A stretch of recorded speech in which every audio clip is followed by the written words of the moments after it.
মহতি উদ্যোগ। আমি 31 বিশিষ্ট আহ্বায়ক কমিটি ঘোষণা করা হচ্ছে।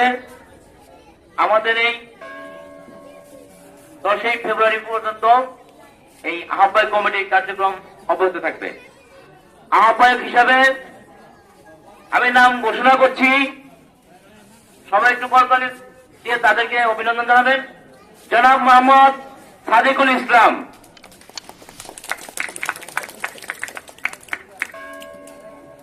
সাদিকুল ইসলাম। যুগ্ম আহ্বায়ক জনাব মোহাম্মদ সাদিকুল ইসলাম মোহাম্মদ সাজুমিয়া। সদস্য সচিব সাংবাদিক ফুলচাঁদ দাস,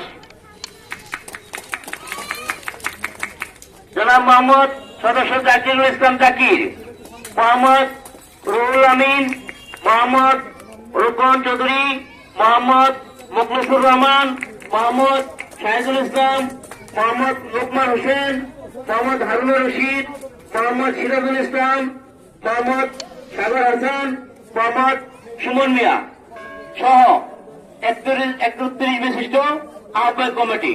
এই কমিটি আগামী 10 ফেব্রুয়ারির মধ্যে আমাদেরকে সুন্দর একটি পূর্ণাঙ্গ কমিটি উপহার দেবেন এবং এই পূর্ণাঙ্গ কমিটির পরিস্থিতির মাধ্যমে আমাদের এই বাসন থানাকে সারা মহানগরে এশিয়া তৃণমূল অধিকার একটি দৃষ্টান্ত স্থাপন করবেন।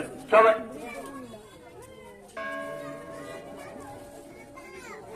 সমাবেশ এই মুহূর্তে আজকের অনুষ্ঠানের মধ্যমণি জনাব মোহাম্মদ রফিকুল ইসলাম রাতা ভাইকে তার গুরুত্বপূর্ণ বক্তব্য রাখার জন্য বিনীত অনুরোধ জানাচ্ছি। জনাব মোহাম্মদ রফিকুল ইসলাম রাতা ভাই।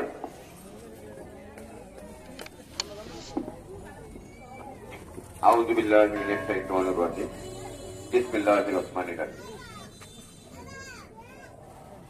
গাজীপুর মহানগরের অন্তর্গত 17 নম্বর ওয়ার্ডের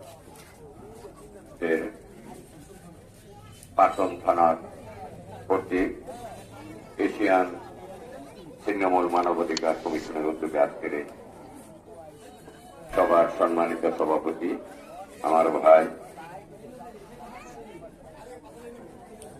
জনাব মোহাম্মদ ফেরদৌস আলম ভাই, আমাদের মাঝে উপস্থিত, আমি অনেকে হয়তো এভাবে পরিচিত না, এশিয়ান তৃণমূল মানবাধিকারের সম্মানিত নেতৃবৃন্দ, এই স্কুলের পরিচালক সাদেকুল ইসলাম লিখন ভাই, বাসন থানার সভাপতি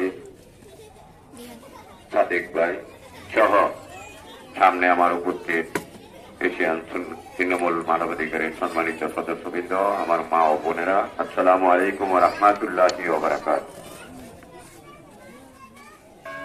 আমরা সকলেই এখানে জানি, আমাদের পূর্ববর্তী বক্তারা বলে গেলেন যে এই যে মানবাধিকার, এশিয়ান তৃণমূল মানবাধিকার যে সংগঠন, মানবাধিকার মানে মানুষের উপকারের জন্য যে সংগঠনগুলি আছে এগুলি মানবাধিকারের সংগঠন। আমরা যেহেতু মুসলমান, মানুষের সেবায় কোনো কাজ করার এটাও একটা ইবাদত, এবার এটাও কিন্তু একটা ইবাদতের সমান। এটা একটা বড় ইবাদত, মানুষের জন্য কাজ করা, বিশেষ করে ছিন্নমূল মানুষের জন্য কাজ করা, এটা একটা মহতী উদ্যোগ। আমি গত